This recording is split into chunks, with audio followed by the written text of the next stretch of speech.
been a while since we have done any major modifications to our Lexus, and a lot of that is by design because we've purposely gone for a pretty minimalist build, with our philosophy being that we want to have everything that we need, but nothing that we don't. And so while this is far from the most built 100 series out there, it has worked really well for us and served us on many adventures over the past handful of years. And we've got it pretty dialed in for our needs. Yeah, I agree. But there are a few things that we have been meaning to add for quite some time now. Namely, things that will improve our safety and enhance our comfort as we go on longer trips and further into the backcountry. Yep, and that is exactly what we're going to address today. And while I don't want to give away everything that we're doing just yet, I just have to say I am really excited because I've been waiting for this for like years at this point. Honestly, I don't think Jeff slept at all last night. He is so excited for today. We are at Mule Expedition Outfitters in Issaquah, Washington, just outside of Seattle. And we're here because they're going to help us with the install today. Yeah, well, I mean, by help us, you mean they're gonna do the whole thing, which honestly I'm not mad about because it means I don't have to spend my entire day with bloody knuckles cursing at stuck bolts. Yeah, well, they've got an awesome showroom, so I want to go check it out. Yeah, let's do it.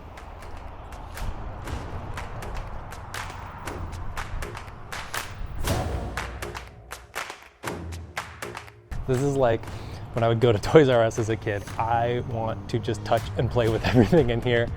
You're probably gonna have to keep me focused. You should give me your wallet. Yeah, that's probably not a bad idea.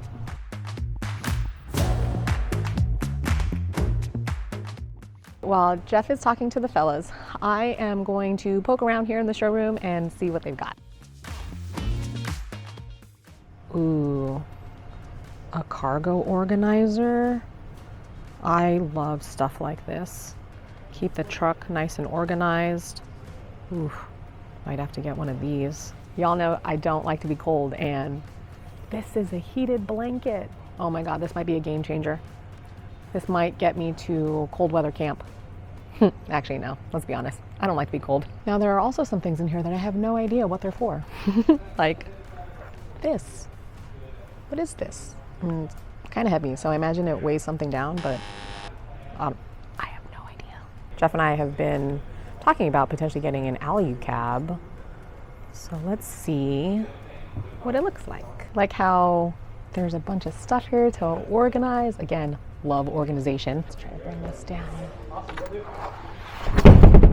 Ooh, pretty big. What do you think? I like it. It's pretty cool, huh? Yep. Yeah. This is, would not be a bad way to go. It'd be so easy to set up camp. Like, that's what I think is so cool about this is like just the convenience of when we're on like a 2-week trip, being able to tear down camp, set up camp, and do that every day for 2 weeks and do it in like 2 minutes. Would be nice, because right now it's what? Like a 20-minute process every time we do that, at least. Yeah, this would be nice.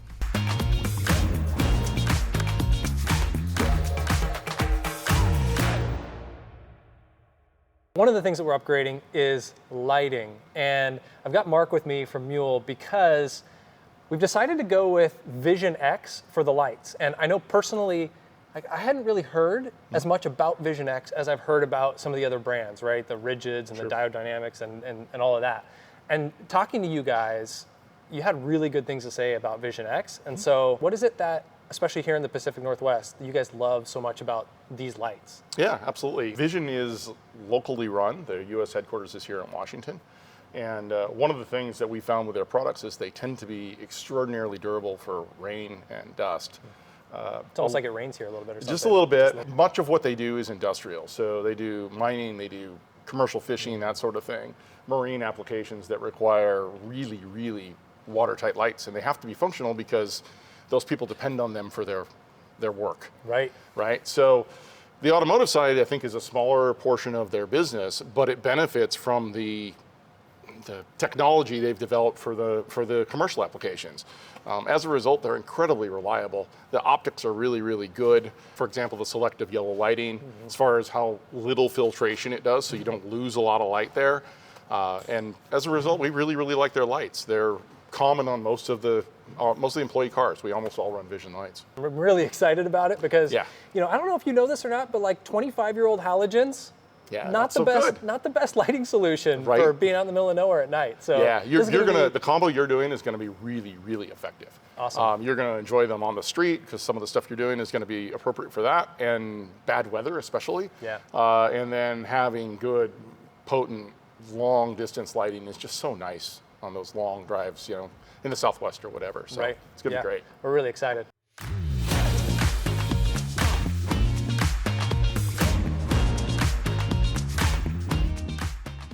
Uh-oh, I left Christine alone for like 10 minutes and look what's happening. I'm just getting stuff that's on our list.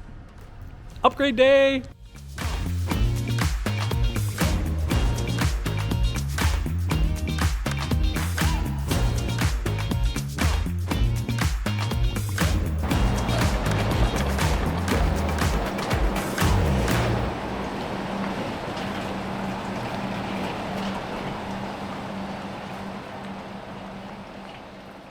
All right, well, it's been a few weeks since our visit to Mule, where they installed the roof rack and the lights. And in that time, I've been busy. I ordered a handful of other pieces to sort of complete this phase of the build, and they have all arrived, and I have been able to get them all installed. And frankly, I am thrilled with the way that it has all come out. I think it has completely transformed the look of our Lexus, and these upgrades are going to do so much for us. And so now I want to give you a walk around of what exactly we did, and maybe more importantly, why we have done what we've done. All right, now I think the place to start in terms of the upgrades that we've done is up top with the roof rack, because it's really central to everything that we've done in this phase of the build. And we decided to go with roof rack from a company called Sherpa. They're based out of Colorado. And when I was researching roof racks for 100 series Land Cruisers, I realized that there's a ton of different options, and a lot of them are a really similar style to this one. So there's no shortage of options, but the reason I decided to go with Sherpa was, one, I really liked the number of accessories that they had for mounting other things to your roof rack. So almost no matter what your use case is, Sherpa has a ton of different mounts. I have their MaxTrax mount, and then I have their awning mount on the other side. We'll talk about this MOLLE panel in a little bit. That's not actually from Sherpa. But because they have so many options, it just makes it really easy to configure everything however you want to configure it. I am really happy with the build quality of this thing. It is absolutely solid. There are a ton of crossbars to easily mount whatever we need to mount. And so this really opens up a lot of possibilities for us in terms of what we can do, both what we've done now, but also what we could do in the future if there's other things we want to add to the roof. Before this, with the factory roof rack, we made it work. We made it work, but it was always a fight to try and mount something new. I always had to figure out some way to do it. It was like totally MacGyvered. It was not all integrated as nicely as this. So this, to me, is something I'd wanted to do for a long time, and it's a really big upgrade. And I just mentioned the MaxTrax, so let's talk about those a little bit. They're mounted to the rack with Sherpa's traction board mount, which was super easy to install, and then a set of MaxTrax mounting pins. So nothing particularly special there, but you know, we had the cheap set of Amazon X-Bull, I think they were called, traction boards for a couple years. We only had to use them a couple times, but they're already showing a lot of wear. Just didn't trust them all that much at this point, and so just decided it was the right time to upgrade to a proper set of traction boards. So we've got those integrated nicely on top of the roof rack. And then moving back here, this is probably my favorite piece, and that is this side MOLLE panel that we've added to the rack. Now this is not from Sherpa. Sherpa does make some side MOLLE panels, but not for the 100 series Land Cruiser, at least not that I'm aware of. So this is from a brand called ProSpeed Racks. ProSpeed Racks also makes racks for 100 series Land Cruiser, and this is their MOLLE panel for their rack. But the nice thing is, because a lot of these roof racks are very similar in their design, this bolts right up to the Sherpa rack just in the same way that it would the ProSpeed rack, and it fits absolutely perfectly. And well, you can pretty much see what we've done with the MOLLE panel, but the most important thing we've done here is add a 4-gallon Rotopax gas canister. This is something that we never really had a good mounting solution for before with the factory roof rack, and had never really been able to figure out a good way to add fuel. Now, in our previous trips, we had been able to get away without carrying extra fuel, but it always did mean that we were pretty limited in terms of range, and we would have to backtrack to find a gas station before we could get back out in the backcountry. We have a trip coming up in a few short weeks where we're gonna be 200 plus miles in between fuel stops, and there's no way around it.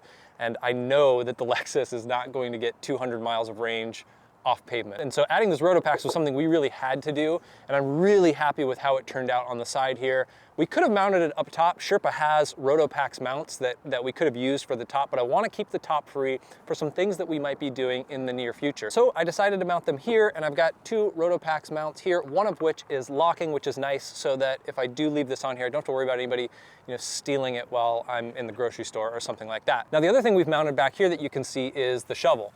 And this turned out to be a pleasant surprise. I wasn't anticipating being able to mount the shovel here, but once I got the MOLLE panel on, I realized that there was a perfect spot to put the shovel here. What's really nice about this is that previously we had the shovel up on top of the roof rack, which meant anytime we needed to get the shovel down, I had to climb up on the tire, get on top of the roof rack, pull the shovel down. Now it's just right here, easy access, just held on with 2 quick fist mounts. So that's everything that we've got mounted on this MOLLE panel. And I should note, the MOLLE panel is mounted on the top to the roof rack, and then on the bottom with 2 suction cups right here.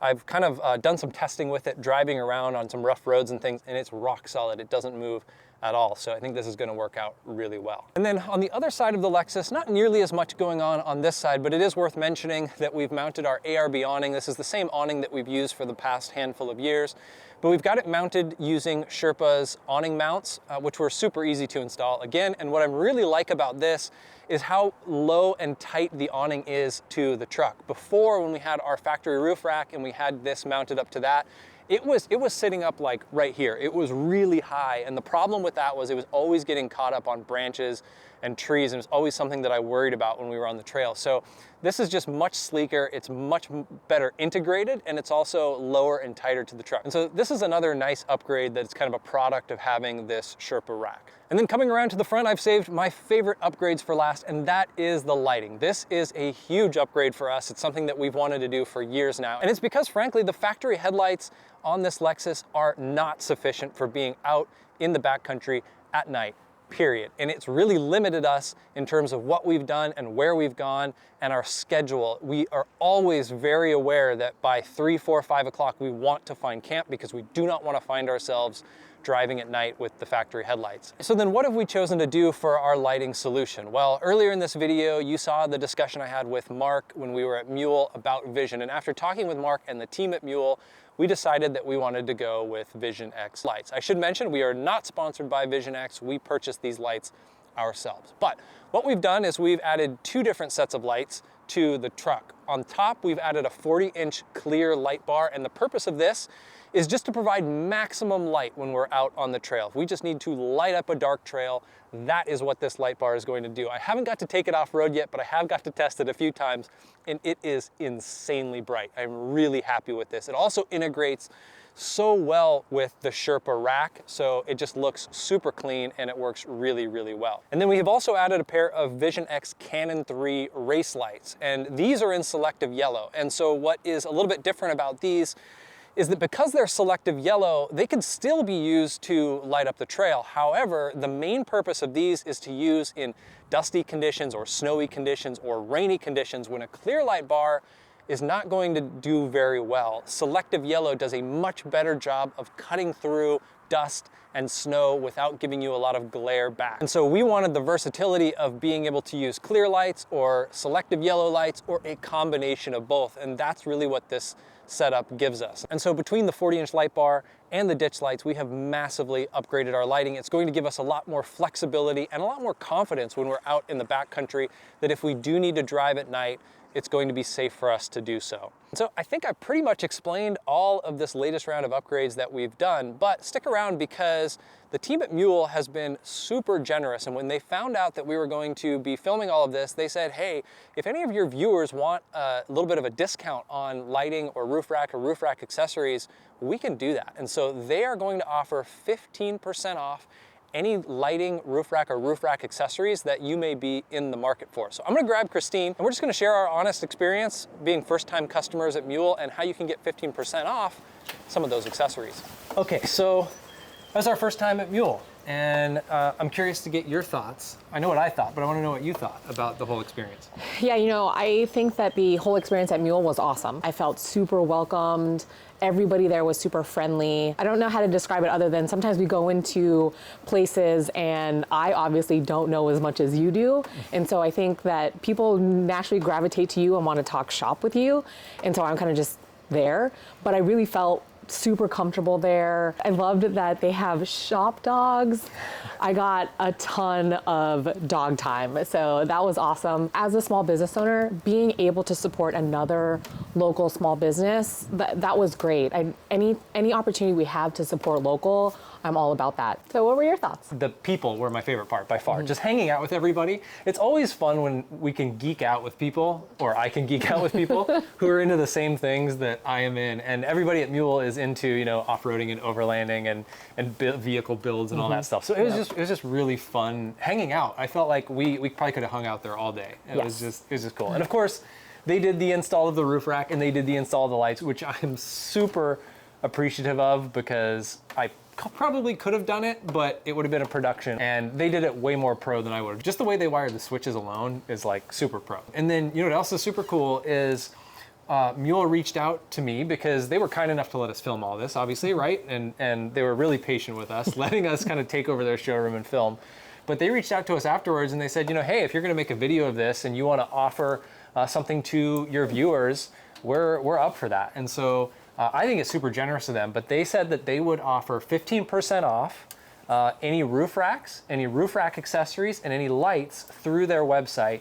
And that's gonna be good from, I think, the time this video goes live through the end of April 2024. So I'll be sure that we post a link in the description and the specific discount code. Oh, and one more thing. We found out that they're going to be hosting an open house on Saturday, April 13th from 9 a.m. to 1 p.m. And Jeff and I just want another excuse to go hang out with the folks at Mule. So And the dogs. And the dogs. We're gonna be there. So for those of you who are watching this who are local, if you wanna come hang out with us, then meet us at Mule on the 13th from 9 to 1. We'd love to see you out there. Yeah, we hope to see you there. It should be a good time. I think that pretty much wraps up this video, but as Christine mentioned, we hope to see you at the Mule Open House in April. It should be a lot of fun. And if you have any questions at all about anything we did in this phase of the build with the Lexus, just drop them in the comments and we'll be sure to answer them. And as always, if you are not subscribed to the channel yet, we would love it if you did. We've got a goal to hit 25,000 subscribers by the end of the year, and we've got a ways to go, but we can do it. So if you like these videos, we'd love it if you gave it the old thumbs up and the old subscribe. And with that, I think we'll call it here and we'll see you in the next one.